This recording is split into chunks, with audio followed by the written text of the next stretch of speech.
Hey guys, I'm Hollie Would, and I am going to show you how to put in a new pilot assembly kit.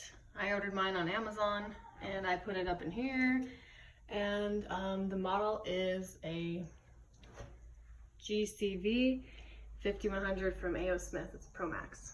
Anyways, let's get this thing started. So for working on your water heater, you're going to want to use a couple of crescent wrenches, needle nose pliers just in case, and a racket. And I ended up using some scissors and some gloves. Anyway, just some tools to have handy.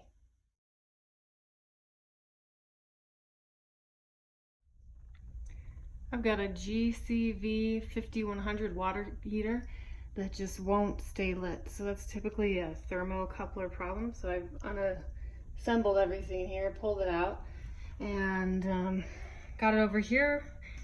Got myself a pilot assembly. Gonna replace this part here and pull it through this and then just hook it back up. So I'll go ahead and unscrew these underneath here and put it back together.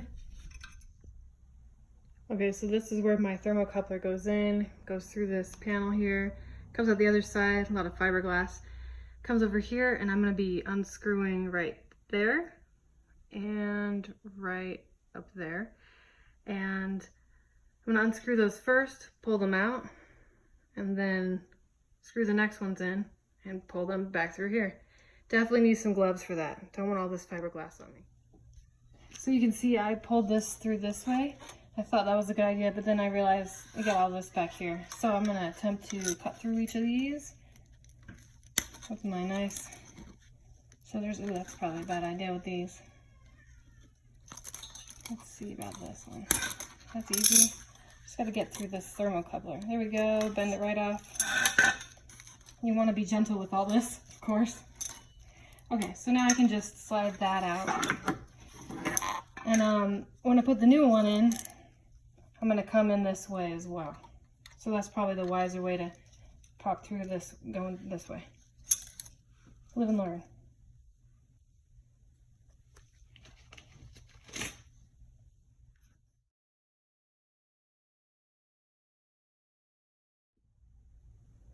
All right, now that you've got all that assembled back together, slide it back into the water heater. Here, nice and easy. There's an arm in there, little stand you want to put it on.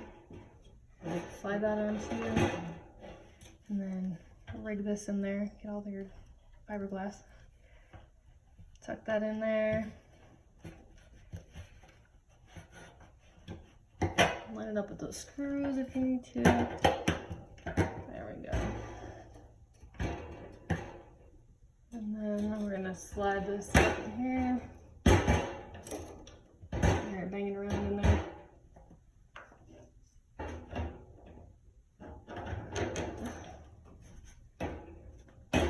Make sure that's on tight, and then we're gonna start screwing that in.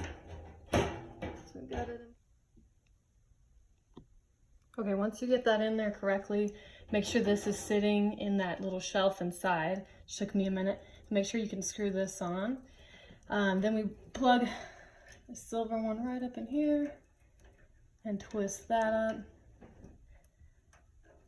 This is how we get things back together. Then we're going to do the copper on this side. I've got a lot of extra wire here. Or tubing, whatever. Make sure this is going up in there. And once you've got these in right, bring your little spark electricity up here, plug that back in up top, and after that, make sure this is lined up with your screws. You're going to put those washers back on. So I'm going to tighten everything down, and after that I'm going to put this little ventilation thing back on, put the door back on, and we'll catch up then. Okay, so you can see everything's back together. We've got everything hooked up, all the gas is still off, pilot lighting, We make sure this is secure. These are tied, these are down tight. Okay, you can't, there's no moving this. This is sealed. These are tight. And we're good. And what I do is I check for a spark first. You can look through this little window. I made sure that's working. And actually, I'm gonna light up my water heater. I can get these tubes in there. Anyway, that's my version of replacing the thermocoupler for this GCV 5100. Have a good day.